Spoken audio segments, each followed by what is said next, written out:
जब मैं नई नई बहू बनकर ससुराल आई तो दूसरी बहुओं की तरह मेरे मन में भी सास नाम के व्यक्तित्व के प्रति भय व शंका सी थी। सहेलियों व रिश्तेदारों की चर्चा में हर कहीं सास की हिटलरी तानाशाही का उल्लेख रहता। जब पति के घर गई तो मालूम हुआ कि मेरे पति कुछ ही दिनों बाद विदेश चले जाएंगे। नया घर, नए लोग, नया वातावरण, और मुझे तो सोचकर ही घबराहट हो रही थी। कुछ दिनों का साथ निभाकर मेरे पति नरेन को दूर देश रवाना होना था। इसी क्षण मुझे सासू माँ का पहला रंग स्पष्ट रूप से झांत हुआ। आवश्यक रीति रिवाज व पार्टी वगैरह के बाद सासू माँ ने ऐलान किया कि आज से 2 माह के लिए बहू उषा और नरेन दोनों उस संस्था के मकान में रहने चले जाएंगे जहां नरेन काम करते हैं। नरेन द्वारा आनाकानी करने पर वे दृढ़ शब्दों में बोलीं, उषा को समय देना तुम्हारा पहला कर्तव्य है। आखिर तुम्हारी अनुपस्थिति में वह तुम्हारी यादें लेकर ही तो यहाँ शांति से रह पाएगी। विदेश यात्रा के 2 दिन पूर्व हम लोग सासू माँ के पास आए। 26 साल तक जो बेटा उनके तन मन का अंश बनकर रहा, उस जिगर के टुकड़े को एक अनजान लड़की को किस सहजता से उन्होंने सौंप दिया, यह सोचकर मैं अभिभूत हो उठी। नरेन को विदा कर हम लोग जब लौटे तो मेरी आंखों के आंसू अंदर ही अंदर उफन रहे थे। सोच रही थी फूट फूट कर रो लूं, पर इतने नए लोगों के बीच यह अत्यंत मुश्किल था। रास्ते के पेड़ पौधों को यूं ही मैं देख रही थी। अचानक मैंने सासू माँ का हाथ अपने कंधे पर महसूस किया। सासू माँ के स्पर्श ने मेरी भावनाओं के सारे बंधन तोड़ दिए। मैंने अपना सिर उनकी गोद में रख दिया और आंसुओं को बह जाने दिया। अब मुझे कोई भय, कोई संकोच, कोई दुविधा न थी।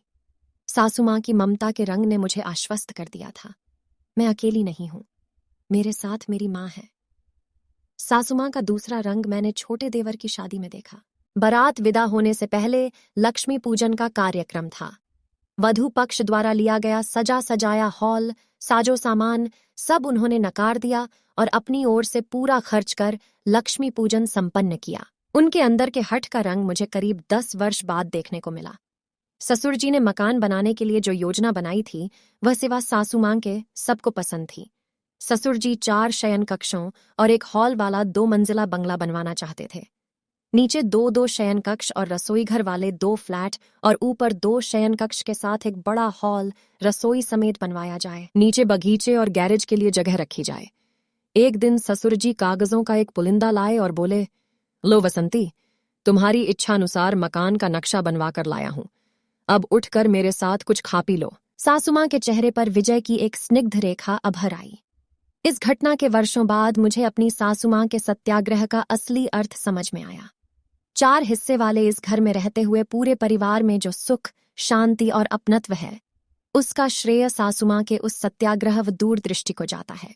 सासू माँ के अंदर की ईर्ष्या का रंग तब अचानक ही उभर आता जब नानी सास हमसे मिलने आती, हमारे लिए तरह तरह के कीमती उपहार लाती, महंगी साड़ी सासू माँ को भेंट देती और पूरे समय अपने डॉक्टर बेटे की दौलत, व्यवसाय और प्रतिष्ठा का गुणगान करती। नानी माँ जितने दिन रहती, सासू माँ विचलित और अशांत रहती।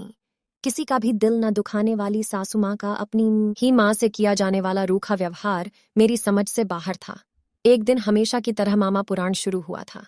अब बस भी करो अम्मा, सासू माँ ने रुखाई से कहा।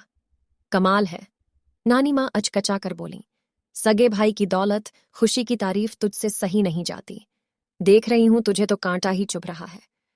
सासू माँ ने सीधे अपनी माँ की ओर तीव्र दृष्टि डाली और कड़े शब्दों में बोली, सो क्यों है, ये तुम अच्छी तरह से जानती हो। इस घटना के बाद नानी माँ जब भी हमारे घर आती, मामा जी की दौलत और प्रतिष्ठा के बारे में अपना मुंह बंद ही रखती।